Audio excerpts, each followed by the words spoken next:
मत्ती रचित सुसमाचार अध्याय 1। मत्ती रचित सुसमाचार अध्याय 1। इब्राहिम की संतान दाऊद की संतान यीशु मसीह की वंशावली। इब्राहिम से इसहाक उत्पन्न हुआ और इसहाक से याकूब उत्पन्न हुआ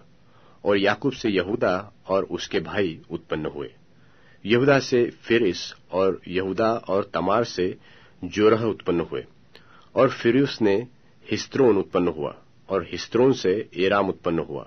और एराम से अम्मीनादाब उत्पन्न हुआ और अम्मीनादाब से नहशोन और नहशोन से शलमोन उत्पन्न हुआ और शलमोन और राहब से बोअज उत्पन्न हुआ और बोअज और रूत से ओबेद उत्पन्न हुआ और ओबेद से ईशै उत्पन्न हुआ और ईशै से दाऊद राजा उत्पन्न हुआ और दाऊद से सुलेमान उसकी स्त्री से उत्पन्न हुआ जो पहले उरिय्याह की पत्नी थी और शलमोन से रहबाम उत्पन्न हुआ और रहबाम से अबियाह उत्पन्न हुआ और अबियाह से आसा उत्पन्न हुआ और आसा से यहोशाफात उत्पन्न हुआ और यहोशाफात से योराम उत्पन्न हुआ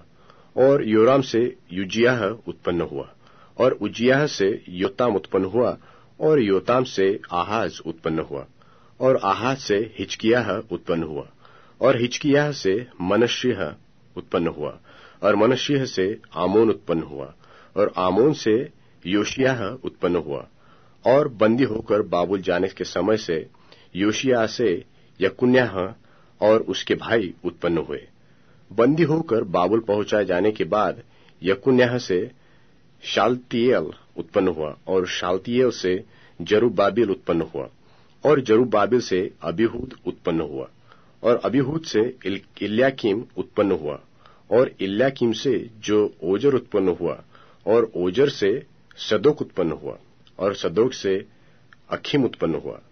और अखीम से एलीहूद उत्पन्न हुआ और एलीहूद से एलियाजार उत्पन्न हुआ और एलियाजार से मत्तान उत्पन्न हुआ और मत्तान से याकूब उत्पन्न हुआ और याकूब से यूसुफ उत्पन्न हुआ जो मरियम का पति था जिससे यीशु जो मसीह कहलाता है वो उत्पन्न हुआ। इब्राहिम से दाऊद तक सब 14 पीढ़ी हुई और दाऊद से बाबुल को बंदी होकर पहुंचाए जाने तक 14 पीढ़ी और बंदी होकर बाबुल को पहुंचाए जाने के समय से लेकर मसीह तक 14 पीढ़ी हुई।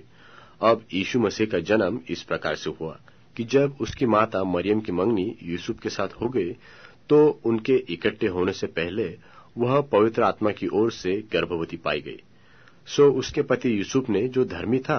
और उसे बदनाम करना नहीं चाहता था उसे चुपके से त्याग देने की मनसा की।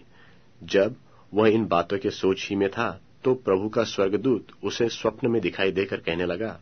हे यूसुफ, दाऊद की संतान, तू अपनी पत्नी मरियम को अपने यहां ले आने से मत डर,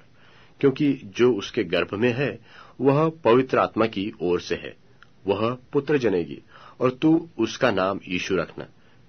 क्योंकि वह अपने लोगों का उनके पापों से उद्धार करेगा।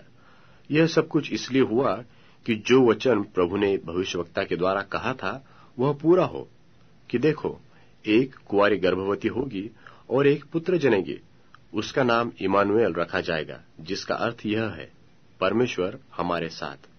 सो यूसुफ नींद से जागकर प्रभु के दूत की आज्ञा के अनुसार अपनी पत्नी को अपने यहां ले आया और जब तक वह पुत्र न जनी तब तक वह उसके पास न गया और उसने उसका नाम यीशु रखा।